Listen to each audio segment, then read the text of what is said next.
टिकणार नाही, त्यातली 20च टिकतील, 10च टिकतील, पण ती लोक संस्थेसोबत जोडली जातील. त्यामुळे लोकसंग्रह करायचा आहे. माझ्या आजोबा मला लहानपणापासून एक गोष्ट सांगायची, सूरज तुला जर एका वर्षाचा विचार करायचा असेल तर तू धान्य पेर, एका वर्षानंतर त्याचा एक नाही पिकामध्ये रूपांतर होऊन पुढे तुला धान्य मिळेल असतं.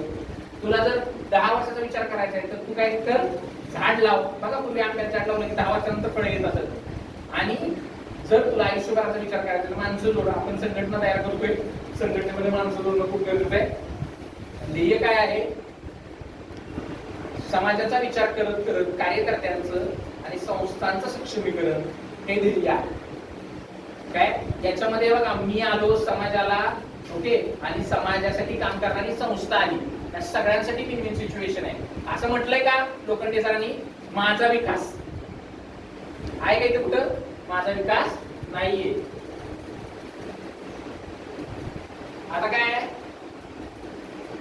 सगळ्यात महत्वाची गोष्ट, या संस्थेचं उद्दिष्ट काय आपल्याला कळालेलं आहे, सर्वसामान्य माणसांच्या न्याय हक्कासाठी काम करणं, ओके. पण त्यासाठी संघटनात्मक बांधणी करत असताना संघटनांना सोबत घेणं आणि समाजाचा विकास सुद्धा करणं, हे चित्र आपलं स्पष्ट झालेलं आहे. त्यानंतर सगळ्यात महत्वाची गोष्ट ही आहे की मानवी भांडवल. जर आपले स्वयंसेवक काय होतं, पैसे आहेत का?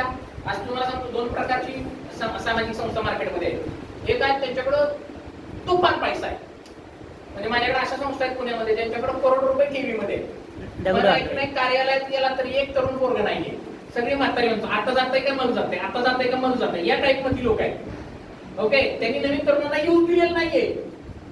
त्यामुळं माणसं सुद्धा महत्वाचे, स्वयंसेवक महत्वाचे आहेत, आणि ते सगळ्यात महत्वाचं एकाच विचारानं प्रेरित असलेले लोकांचं जाळ असलं पाहिजे. अन्यथा मग काय नाही, माझं तोंड पूर्वीला, काय लोखंडे सरांचं पश्चिमेला, अजून काय वेगळं चाललंय, इंगळे काका म्हणतात मला जमणार नाही, काय व्हायचं ते होते. मी कुठंच येत नसतो, पूर्वेला पण नाही पश्चिमेला पण नाही. ओके, असं होतं कामा नये. त्यानंतर प्रशासकीय पारदर्शकता पाहिजे. प्रशासकीय पारदर्शकतेसाठी आपण काम करणार आहोत, त्यामुळे विश्वासार्हता वाढायला मदत होणार आहे. आणि सामाजिक प्रभाव, इम्पॅक्ट, आपण जे काम केलं त्यामध्ये काय नक्की बदल घडला, बदल खूप महत्वाचा आहे बरं का. आज सामाजिक क्षेत्रामध्ये ना इम्पॅक्टला अनन्यसाधारण महत्व प्राप्त झालेलं आहे, त्यामुळे इम्पॅक्ट महत्वाचा आहे. आणि ते इम्पॅक्टचं सातत्यपूर्ण मूल्यांकन केलं पाहिजे. नुसतंच आंदोलन घेतलं त्याला बदल झाला का? नाही. आज बघा अनेक राजकीय पक्ष आंदोलन घेतात, बदल होतो का?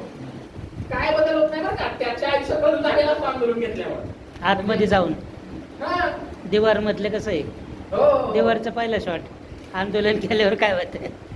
त्यामुळे काही गोष्टी तुम्हाला विचारात घ्याव्या लागतील. आता आपण व्यावसायिक संस्था आहोत का? नाही. तर आपण व्यावसायिक संस्था असतो तर मुख्य उद्देश काय असतो आपला? नफा कमावणं, ओके, आणि व्यावसायिक हित साध्य करणं. पण आपला तो उद्देश नाहीये. पण आपल्या लोकांना आर्थिक सक्षम करणं हा उद्देश आहे, हे लक्षात घ्या. तो विसरायचं नाही. इथं अधिकारांनी पद असतात, हायरार्की असते, करिअर असते. म्हणजे कॉर्पोरेट मध्ये गेला की तुम्हाला करिअर मोठ्या पदावर जायचं, पगार चांगला भेटतो, आणि स्पर्धात्मक बाजारपेठेत राहण्यासाठी मुख्य ध्येय त्यांच्याकडे असतं की नाही मला एवढे सेल करायचं आहे, एवढं या वर्षीचं माझं टर्न होतं. आपण सामाजिक संस्था आहोत, याच्यामध्ये सगळ्यात मोठं सेवाभाव आहे. वंचित पिढी दिनदुबळ्यांच्या आयुष्यात बदल करण्याचा आपला विचार आहे, आणि ती आपली आंतरिक प्रेरणा आहे सगळ्यांची. त्यासाठी आपण काम करतो आहोत. सहकार्य खूप महत्वाचं आहे. सामाजिक क्षेत्रामध्ये काम करायचं असताना तुम्हाला सहकार्य लागतं. सहकार्य असेल तर तुम्हाला सहजपणे पुढे जाता येतं. सामूहिक निर्णय प्रक्रिया आहे. म्हणजे मी उदाहरणार्थ उद्या मी ठरवलं, मी तुमच्यात कुठंच नाही, पण मी म्हटलं नाही आता उद्यापासून फॉर या दिशेनं काम चालणार का? नाही. मला सूचना असेल तर मी चालत येऊ शकतो, सांगू शकतो. किंवा अध्यक्ष बसले समजा मुंबईमध्ये, तुम्ही आज पुण्याचे जिल्हाध्यक्ष, आणि तुम्ही म्हणताय नाही ना आजपासून आहे ना, अध्यक्षांनी सांगितलं आपल्याला फक्त आता काय काम करायचंय, महसूल या विषयावर काम करायचं आहे. आणि पुणेवाले म्हणतात नाही काय व्हायचं येऊ दे, आंतरजातीय विषयावर काम होण्याची गरज आहे, आंतरजातीय विवाह या विषयावर काम होण्याची गरज आहे. चालणार आहे का? दोन्ही तोंड वेगवेगळ्या दिशेला काम करतील, दोन्ही लोक वेगवेगळ्या. आणि सगळ्यात महत्त्वाचं, समाजाचा आपल्याला इथं विश्वास संपादन करावा लागतो. कारण अशा सामाजिक चळवळींना लोकच फंडिंग करत असतात, समाजातून पैसे येत असतात. त्यामुळे तो विश्वास आपल्याला कायमस्वरूपी लोकसंपादन करावं लागेल, तर टिकवावं लागेल. उदाहरण मी सांगतो तुम्हाला. तुम्ही हे बघितलंय का आपले राजू शेट्टी जे आहे शेतकरी संघटना, राजू शेट्टीने